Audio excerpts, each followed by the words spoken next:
번째 암송 구절은 디모데후서 1장 13절에서 14절 말씀입니다. 네, 예수 안에 그리스도 너는 그리스도 예수 안에 있는 믿음과 사랑으로서 이렇게 시작하는데요. 네, 같이 암송하도록 하겠습니다. 너는 그리스도 예수 안에 있는 믿음과 사랑으로서 내게 들은 바 바른 말을 본받아 지키고 우리 안에 거하시는 성령으로 말미암아 내게 부탁한 아름다운 것을 지키라. 디모데후서 1장 13절 14절 말씀. 아멘. 이 말씀은 디모데후서의 말씀인데요. 디모데후서는 바울이 마지막으로 기록한 서신으로 그렇게 알려져 있습니다. 바울이 마지막 최후를 맞이한 곳은 바로 감옥이었는데 감옥에 갇혀 있다가 나중에 순교를 하게 되죠. 그 순교를 앞두고 있는 이 바울에게는 여러 가지 자기가 죽는 거에 대해서는 근심이 없지만 남겨두고 가게 되는 그 교회에 대한 염려는 있었습니다. 또 그 교회들을 맡겨놓은 여러 바울의 제자들 그리고 자식과 같이 여기는 바로 그런 목회자들이 있었습니다. 그 중에서도 바울이 가장 사랑했던 디모데가 있습니다. 마치 아들과도 같이 여기면서 같이 선교의 일정도 같이 했고 또 많은 것들을 가르쳤던 바로 디모데입니다.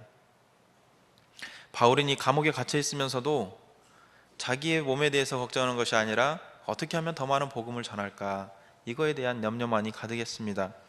그래서 그 열정으로 바로 이렇게 편지를 써서라도 복음을 전한 것입니다. 편지를 써서 목회자들에게는 더 힘을 내게 하고 또 바른 복음을 전하는 데 용기를 얻게 하고 또 교회들에는 편지를 써서 흐트러지지 않고 끊임없이 주님을 바라보고 나아갈 수 있도록 인도하였던 것입니다. 디모데에게는 특별히 목회자로서 또 바로 서고 또 올바른 복음을 전할 수 있도록 그렇게 권면하는 그러한 내용을 전했습니다. 디모데후서 1장 2절 보면 바울은 이 디모데를 사랑하는 아들이라 이렇게 부르고 있습니다.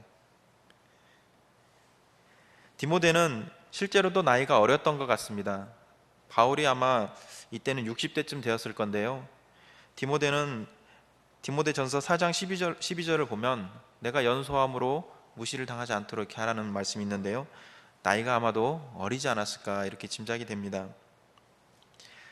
그 나이가 어린 그 젊은 사람에게 바울은 에베소 교회를 맡겨놓았습니다. 왜냐하면 이 디모데보다 더 적합하게 에베소 교회를 위해서 눈물로 기도하고 바른 복음을 지켜낼 사람이 없었기 때문입니다. 아마도 디모데의 그 안에 있는 그 확실한 믿음을 바울이 직접 보고 겪었기 때문에 디모데에게 맡길 수 있었을 것입니다. 디모데 후서의 말씀들을 쭉 보면 선배 목회자가 후배 목회자에게 하는 그런 말로 읽을 수도 있을 것이지만 더 넓게 보면 아버지가 아들에게 신앙을 전수하는 것이 될 수도 있고요. 또 신앙의 선배가 신앙의 후배에게 신앙을 전수하는 그런 말씀들이기도 합니다. 그래서 우리가 이거는 목회자에게 주신 말씀이다 이게 아니라 내가 내 아이들에게 신앙을 전수할 때 바로 이 디모데 전서 후서의 말씀을 가지고 전해야겠구나. 내가 이제 신앙생활 시작하는 초신자들에게 다가가서 새신자에게 다가가서 그들에게 이 디모데 전서 후서의 말씀을 가지고 신앙생활이 이런 것이다라는 것을 가르쳐 줘야겠구나. 이렇게 우리가 성경을 대할 수가 있습니다. 그런데 또한 이 말씀 먼저 우리를 두들기죠. 내 신앙은 처음과 같이 그 사랑을 유지하고 있는가? 그러면서 우리가 먼저 바로 설 수 있도록 해주는 말씀입니다. 올바른 믿음의 본이 무엇일까요? 이 13절과 14절 보면 13절 끝에도 지키고라는 단어가 있죠. 그리고 14절 끝에도 지키라라는 단어가 있습니다. 근데 사실 이 단어는 우리말로 보면 둘 다 지키라라는 뜻인데 사실 원어로 가만히 살펴보면은 이 말의 앞에 있는 지키다라는 것은 소유하다, 붙잡고 있어라, 네 안에 가지고 있어라 이런 뜻입니다. 그리고 뒤에 있는 지키라 이것은 보존하라 라는 뜻입니다. 보호하라 라는 뜻입니다. 그러니까 어떤 교회를 지키고 공동체를 지키고 믿음의 성도들을 지키라는 말입니다. 무엇을 붙잡고 있어야 되겠습니까? 바른 말을 붙잡고 있어야 됩니다. 바른 말이라는 것은 바로 복음을 말하는데요. 이 복음이 그냥 복음이 아니고 그리스도 예수 안에 있는 믿음과 사랑으로서 확인된 복음입니다. 사람들이 생각하기에 그냥 교훈의 말씀이나 옳은 말이 아니고 그리스도 예수 안에서 확인된 그 복음을 지키고 소유해야 되는 것입니다. 또한 우리가 두 번째로 지킬 것은 바로 하나님께서 주신 사명을 지켜야 된다는 것입니다. 하나님께서 우리에게 사명을 주실 때는 이 일을 해라 하고 일만 주시지 않고 그 일을 행할 수 있는 은사도 반드시 같이 주시는데요, 이 은사만 받고 일을 하지 않는 사람은 게으른 종이 되는 것이죠. 반대로 하나님께서 주신 사명을 깨닫지 못하는 사람들도 있습니다. 우리는 하나님께서 주신 사명을 깨달아야 되고 또 그 사명을 위해서 주신 은사를 바르게 사용하는 그런 지혜도 필요한 것입니다. 이 사명을 지키고 복음을 간직한 사람이 바로 올바른 믿음을 가진 사람인 것입니다. 예수 안에 있는 믿음과 사랑으로서 복음을 잘 분별하고 붙드시기를 바랍니다. 또 하나님께서 주신 사명을 모두 다 깨닫고 그 사명을 이루기 위해서 하나님께서 주신 은사를 잘 감당하는 여러분 되시기를 소망합니다. 사람에 대한 평가는 당대에도 이루어지지만 사실은 시간이 지나서 어느 정도 세월이 지나고 나서 그 사람에 대한 정확한 평가가 이루어지죠. 그냥 일반적인 사람이라면 시간이 지나면 잊혀지겠지만 막강한 권력을 가진 사람이라면 당대에는 누가 그 앞에 나서서 말을 하기가 힘듭니다. 그래서 저 사람은 분명히 저렇게 나쁜 짓을 많이 하면 역사의 심판을 받을 거야, 이런 말들을 우리가 하게 됩니다. 역사의 심판이란 건 뭘까요? 이미 죽고 없어진 사람이 어떤 벌을 받는다는 이야기가 아니라 그 사람에 대해서 정확하고 올바른 평가가 기록되어서 그것이 계속해서 역사로서 전해진다는 뜻입니다. 그러니까 그 사람의 악행이나 이런 것들이 그 사람이 살아있을 때는 무서워서 말하지 못했지만 그 사람이 죽고 권력의 어떤 그 억압에서 벗어난 사람들이 이제는 그것을 기록으로 남겨서 다시는 그런 사람이 나타나지 않도록 하는 것이 바로 역사의 심판입니다. 성경에도 보면 바로 이 역사의 심판, 하나님의 말씀을 기록함으로 해서 하나님의 판단을 받은 많은 사람들이 있습니다. 그래서 왕들의 역사가 기록된 열왕기서, 거기나 혹은 역대기나 이런 데 보면 역사적인 내용들이 쭉 기록되어 있는데요, 거기에 보면 바로 나쁜 왕들에 대한 그런 하나님의 선언과 심판의 말씀들이 있습니다. 이스라엘이 남과 북으로 나눠진 이후에 북왕국의 왕들은 대부분이 다 나쁜 왕으로 기록이 되어 있습니다.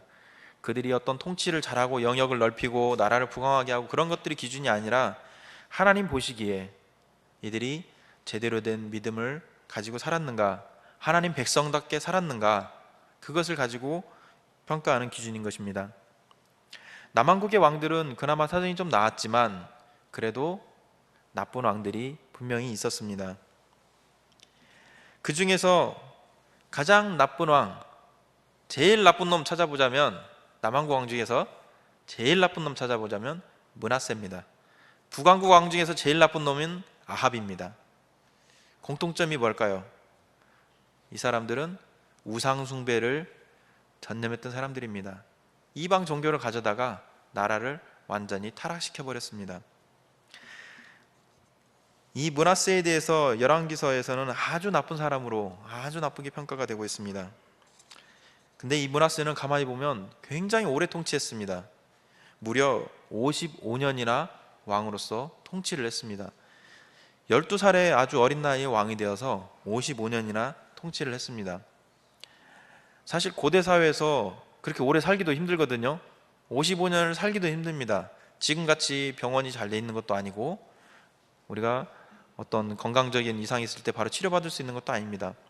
더군다나 당시에는 전쟁도 있고 하면 왕도 나가서 같이 전쟁을 치러야 되기 때문에 전쟁 때문에 죽을 수도 있습니다. 그런데도 55년이나 왕으로서 통치했다는 것은 보통 일이 아닙니다. 만약에 세력이 약해지면, 내가 권력이 약해지면 무슨 일이 벌어지냐면 반역이 일어나서 자기를 죽일 수도 있습니다. 실제로 므낫세 왕이 죽고 나서 그 아들 아몬이 왕이 되었는데 그 사람은 2년 만에 신하들이 반역해서 죽고 말았습니다. 그런데 이 55년이나 므낫세가 통치했다는 것은 그 권력을 강력하게 잡고 있었다는 것이고, 다른 누구의 그런 반발이나 대적도 허용하지 않았다는 뜻입니다. 참 대단한 왕이었다는 뜻이죠. 근데 이 왕이 성경에서 평가를 보면 가장 나쁜 놈, 이렇게 평가를 받고 있습니다. 이 므낫세는 외교적으로도 뛰어난 사람이었습니다. 외교적으로 뛰어나지 않았으면 아마 주변 나라들이 끊임없이 침략을 해서 제대로 살아남을 수가 없었을 것입니다. 국내 통치로도 막강했고 외교적으로도 수완을 발휘해서 그래서 55년이나 통치를 했지만, 그런데 그늘이 있었던 것입니다. 외국하고 잘 사귀어 보려니까 그 외국 나라들이 가지고 있는 종교들을 이 남한국 유다 나라에 퍼뜨려 버리고 만 것입니다. 그들과 잘해 보려고 너희들이 믿는 신을 우리도 믿겠다 이러면서 예루살렘 성전에다가 이방 종교의 제단을 세워놓고 거기다 아세라 목상을 세워놓고 그곳에서 예배를 드리는 그런 어처구니 없는 일을 벌인 왕이 바로 이 므낫세 왕입니다. 지금으로 따지면 이 교회당에다가 불상을 갖다 놓고 어떤 무당 깃발을 갖다 놓고 그리고 니네도 와서 여기서 니네 하고 싶은 거 해라, 이렇게 허용한 거나 똑같습니다. 말도 안 되는 일이 벌어지고 있었던 것입니다. 그런데 그런 것들이 효과가 있어서 주변 나라들하고는 친하게 잘 지냈다는 겁니다. 주변 나라들과 친해지고 또 백성들은 힘으로 눌렀고, 그러면서 망가진 것은 무엇이냐면 바로 하나님과의 관계가 완전히 망가지고 말았습니다. 하나님께서 가장 싫어하는 일이 바로 우상숭배인데 그것을 아주 장려해가지고 백성들까지도 다 우상숭배에 빠져들도록 만들었던 것입니다. 므낫세 다음에 아몬이라는 사람이 아들이 왕이 되었다가 2년 만에 죽었다고 말씀드렸습니다. 그 아몬이 죽은 이후에는 요시야라는 또 그 아몬의 아들이 왕이 되었는데, 요시야는 당시 8살밖에 안 된 아주 어린 나이에 왕이 되었습니다. 그러고 나서 30년이 넘게 통치를 했는데 이 요시야는 므낫세 자기 할아버지하고는 완전히 반대의 사람입니다. 므낫세가 만들어 놓았던 그 신상들 다 부숴버렸고요, 이방 종교 숭배자들 다 내쫓아 버렸고 다 회파하고 또 죽이기도 하고, 그리고 종교개혁을 일으킨 아주 훌륭한 왕이었습니다. 그래서 열왕기하 23장 25절에는 요시야 왕에 대해서 이렇게 평가하고 있는데요, 요시야와 같이 마음을 다하며 뜻을 다하며 힘을 다하여 모세의 모든 율법을 따라 여호와께로 돌이킨 왕은 요시야 전에도 없었고 후에도 그와 같은 자가 없었더라. 전에도 없고 후에도 없다. 전무후무한 사람이라는 것입니다. 무엇에 있어서요? 마음을 다하며 뜻을 다하며 힘을 다하여 하나님을 섬겼다는 것입니다. 그런데 그 말씀 바로 뒤에 무슨 말이 있냐면요, 26절에 열왕기하 23장 25절 아까 요시야에 대한 평가가 있고 그 바로 밑에 26절에 이렇게 말씀하고 있는데요, 그러나 여호와께서 유다를 향하여 내리신 그 크게 타오르는 진노를 돌이키지 아니하셨으니 이는 므낫세가 여호와를 경노하게 한 그 모든 경노 때문이라. 요시야에 대해서 엄청나게 좋게 평가를 하고 있잖아요. 요시야는 마음을 다하고 뜻을 다해서 자기 힘을 다해서 하나님의 말씀대로 살려고 했던 그런 왕인데, 그런데도 불구하고 하나님께서 이 유다 나라에 대한 그 진노를 돌이킬 수는 없었다는 것입니다. 왜요? 므낫세가 하나님을 그만큼 화나게 했기 때문에, 하나님을 경노하게 만들었기 때문에 그렇다는 것입니다. 므낫세의 죄의 크기가 얼마나인지 짐작이 가시죠. 요시야가 아무리 회복하려고, 우리가 신앙적으로 다시 돌아가려고, 말씀으로 돌아가려고 그렇게 애를 썼지만 결국 그 므낫세가 뿌려놓은 그 씨앗들을 완전히 제거하지는 못했고, 결국 요시야 이후에 왕국은 완전히 쇠퇴하여서 멸망길로 가게 되고 맙니다.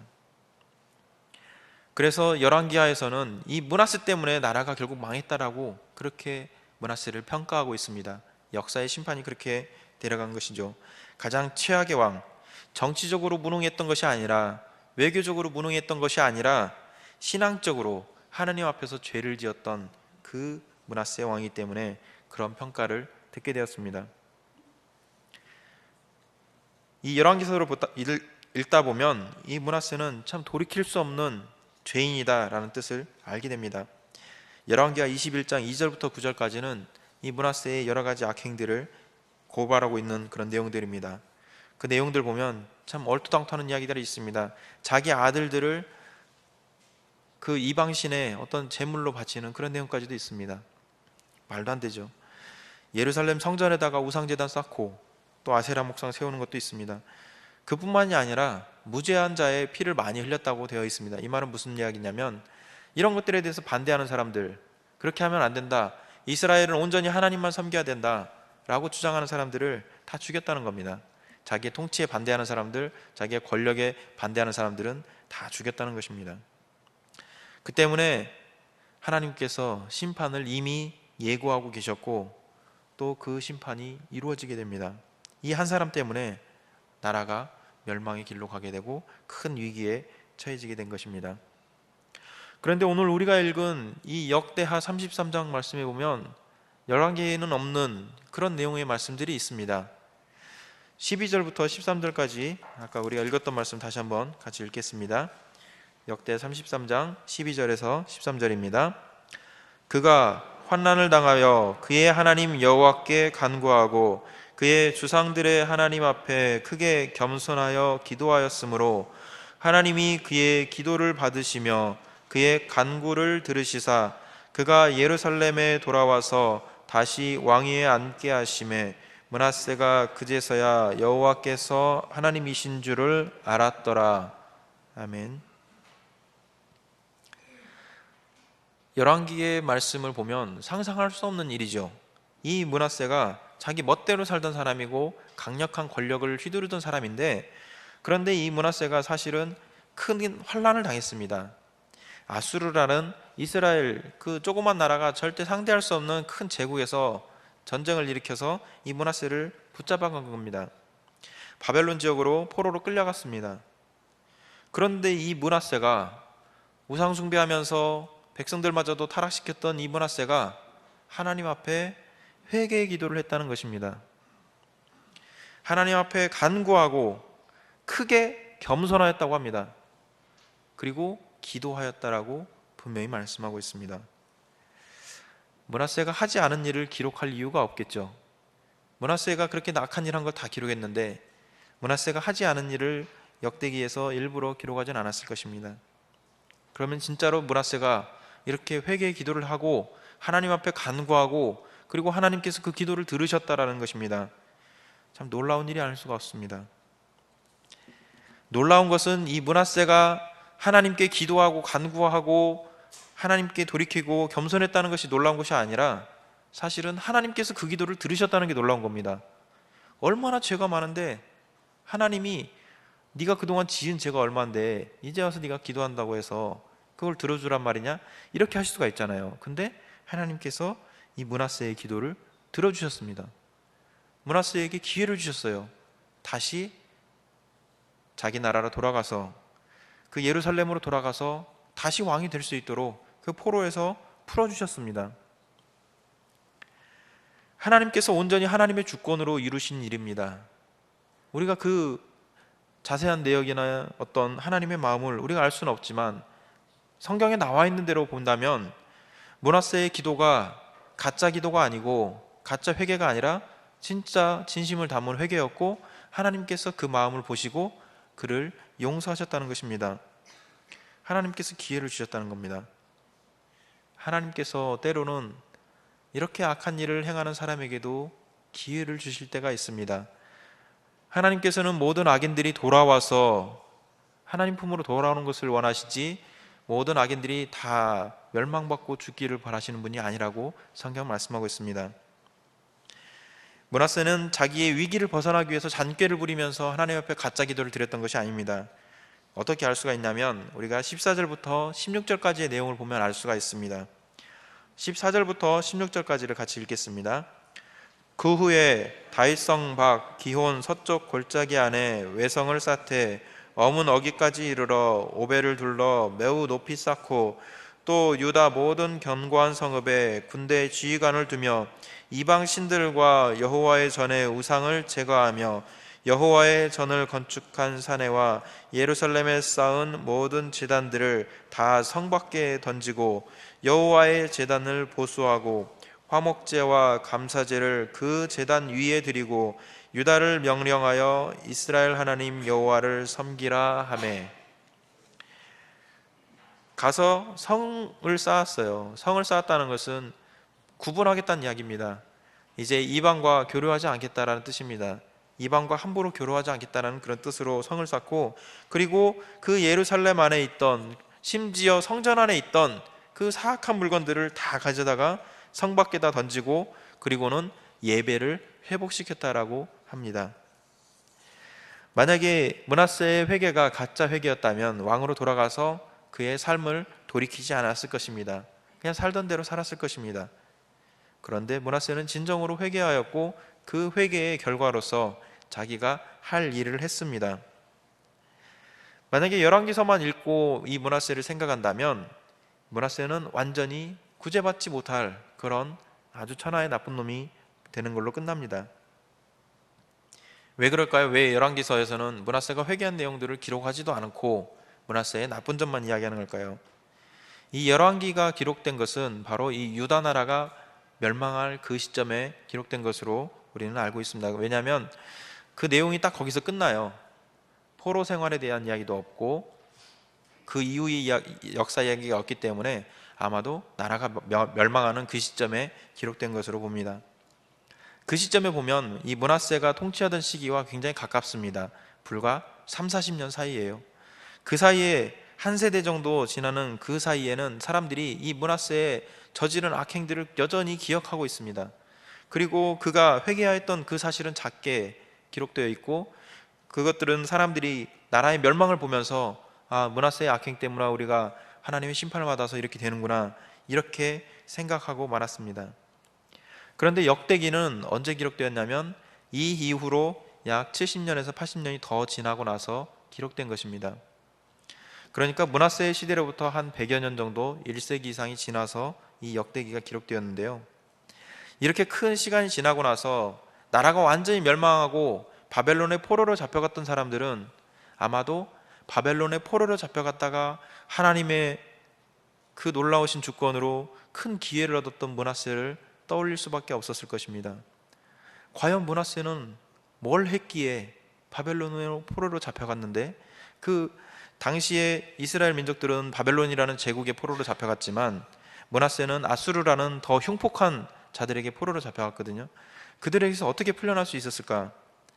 그때 므낫세가 회개의 기도를 드리고 예루살렘에 돌아가서 그의 행실을 바로잡았다는 것을 사람들은 기억한 것입니다. 그러면서 이렇게 소망을 품게 됩니다. 그 므낫세에게도 기회를 주신 하나님이 우리에게도 반드시 기회를 주실 것이다. 우리 작은 죄를 지은 자들 혹은 많은 죄를 지을 자들 다 소망이 없다고 생각했지만 므낫세에게도 기회를 주신 하나님이 분명히 우리에게도 기회를 주실 것이다. 그 소망을 품고 역대기에는 그런 내용들이 기록된 것입니다. 하나님께서 사람들에게 그러한 소망을 성령의 감동으로 주셨고 그 감동을 받은 사람이 역대기를 기록한 것이죠. 성령님께서 우리에게 기회를 주시기 위해서 성경의 기록에 므낫세의 회개 내용이 기록된 것입니다. 므낫세에게 주어진 기회라는 것은 결국 회개의 기회였습니다. 환난을 당해서 포로로 잡혀갔죠. 그곳에서 죽을 수도 있었을 것입니다. 그곳에서 그냥 이제 나는 끝났다라고 므낫세는 생각할 수도 있는데, 그곳에서 놀라운 결단을 하게 되는데 하나님께 돌아가기로 결단한 것입니다. 하나님께 돌아가자. 내가 다시 한번, 이 므낫세가 이런 결심을 하게 된 아마 배경으로는 성경에 나와 있지는 않지만 그의 아버지의 영향이 아닐까 생각합니다. 므낫세의 아버지는 히스기야 왕입니다. 히스기야 왕은 하나님을 신실하게 믿었던 그런 왕입니다. 그런데 히스기야 왕은 사실 나라가 평안하진 않았습니다. 전쟁을 겪었고요. 그리고 많은 고난을 겪었습니다. 자기도 죽을 병에 걸렸다가 기도해서 겨우겨우 목숨을 연명했죠. 그런 모든 모습들을 보고 자란 므낫세 왕은 전쟁을 하지 않으려면 외국한테 잘 보여야겠구나, 이런 생각을 하면서 아마 자랐을 것입니다. 그렇지만 그 아버지가 신실하게 하나님을 믿었던 모습들은 아마도 기억에 남아 있었을 것이고, 자기가 진정으로 위기를 겪었을 때 그 하나님을 떠올리면서 하나님께로 돌아왔을 것입니다. 마치 주일학교 때 열심히 교회 다니다가 교회를 떠나서 이제 중년이 되어서 다시 하나님께로 돌아오는 그런 사람과도 같은 모습이라고 볼 수가 있습니다. 하나님께 이 진정성 있는 회개를 보여서 므낫세도 그 많은 악행을 저질렀지만 하나님께서 기회를 주셨고 그 기회를 살려서 다시 회복하는 축복을 누렸습니다. 한 달 전에 JTBC 뉴스에서 한 인터뷰가 굉장히 크게 국민들에게 충격을 주었습니다. 현직 여자 검사가 남자 검사에게 성추행을 당했다라고 인터뷰를 한 것입니다. 8년 전에 벌어졌던 일이었는데 그 8년 전에 있었던 일을 기억하면서 말하는 그 여검사는 아직도 부들부들 떨면서 큰 고통을 당하고 있는 모습을 보였습니다.